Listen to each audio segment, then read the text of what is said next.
Bueno, vamos a hacer el ejercicio 131, que dice: se construye una alcantarilla con grandes capas cilíndricas vaciadas en concreto, como se muestra en la figura. La figura la dibujé acá.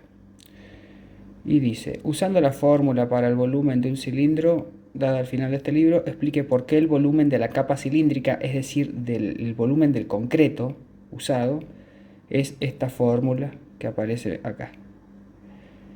Después hacemos la segunda parte. Por ahora les voy a recordar cómo era el volumen de un cilindro. Si yo tuviera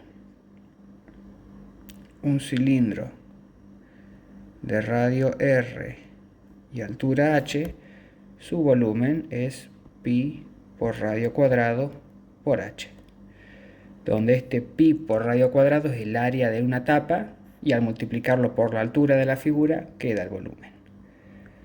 Entonces, dicho eso, vamos a mirar nuestra figura. Nos piden calcular el volumen, la cantidad de concreto utilizado.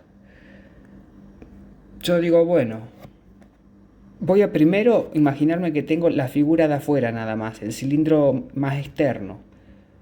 Vamos a mirarlo así y vamos a calcular su volumen. Este cilindro más externo tiene radio R grande, acá se ve. Entonces su volumen será pi por radio grande al cuadrado por h. Ahora, eso me daría todo el volumen de todo el cilindro externo, incluyendo todo su interior. Si yo ahora le resto el volumen de este cilindro interno, que tiene radio R chica, estaremos de acuerdo en que lo que queda es el volumen de toda esta capa de acá, de toda la capa del concreto utilizado. Es decir, del volumen 1, el volumen 2 es pi por radio chico al cuadrado por h. Entonces, si al externo le resto el interno, lo que nos queda es toda esta capa, el volumen del cemento. Por eso dice el libro, por eso decimos que el volumen de concreto utilizado es el volumen del cilindro externo menos el volumen del cilindro interno. Y ahí tendríamos la primera parte. Y ahora me piden, factorice para demostrar que el volumen también lo puedo expresar como 2pi por el radio promedio, por la altura, por el grosor. Entonces veamos, ahí aparecen cantidades que tenemos que determinar todavía. Por ejemplo, el radio promedio. En la figura, si ustedes miran, acá yo les dibujé el radio promedio. Sería un radio que está a mitad de camino entre el radio chico y el radio grande. Y así como ustedes, cuando calculaban el promedio entre dos notas, las sumaban y después dividían por 2, así calcularemos el radio promedio. Sumamos los dos radios y dividimos por 2. Y lo vamos a denotar R sub P. De la misma forma aparece el grosor. El grosor es esta capa, es la longitud, este grosor. Y lo podemos calcular como el radio grande. Si al radio grande le resto esta partecita, que es el radio chico, nos queda este resto. Dicho eso, entonces tenemos que llegar a 2pi por radio promedio por altura por grosor. Vamos a partir de la fórmula que ya teníamos, que es pi por radio grande al cuadrado por h, menos pi por radio chico al cuadrado por h. Y voy a sacar factor común pi por h, porque está en ambos términos. Entonces me queda que esta expresión es igual a pi por h por r cuadrado menos r chica cuadrado. Ahora, si observamos este factor entre paréntesis, es una diferencia de cuadrados. Así que tengo pi por h y lo voy a descomponer justamente como una diferencia de cuadrados. Es decir, r grande más r chica por r grande menos r chica. Y observemos que acá este factor es el grosor. Esto es el grosor. Esto es 2 veces el promedio, ¿no? Entonces voy a hacer el truco de multiplicar y dividir por 2 ahora. Porque yo necesito que aparezca R más R sobre 2, que es lo que teníamos acá. Entonces digo, bueno, pi por h, si yo multiplico por 2 sobre 2, no estoy afectando en nada la cuenta, porque estoy multiplicando por 1 en definitiva.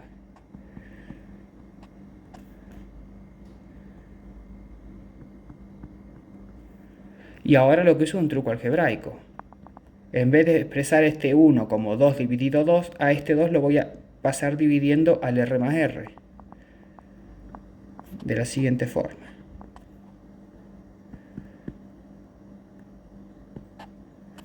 Por grosor. Y bueno, me faltó pasar este 2, que por propiedad conmutativa lo puedo pasar así. 2pi por h era la altura. Esto es el radio promedio, que voy a escribir solo promedio por espacio, por grosor. Y ahí tengo la fórmula que me habían pedido, 2pi por radio promedio por altura por grosor. Y ahí sí. Y ahora falta la parte de desenrollado. El libro pedía además use el diagrama desenrollado para explicar por qué esto tiene sentido geométricamente hablando. Entonces ahora yo voy a hacer esta línea y fíjense, imagínense que cortamos esto, imagínenselo como figura geométrica, no como cilindro de cemento ni nada. Si yo lo corto por acá y ahora aplano, lo que queda, ¿qué es lo que obtengo? Obtengo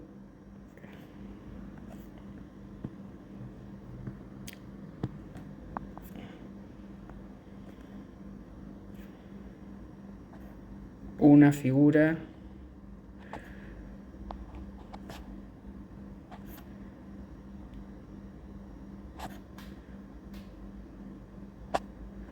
de la siguiente forma.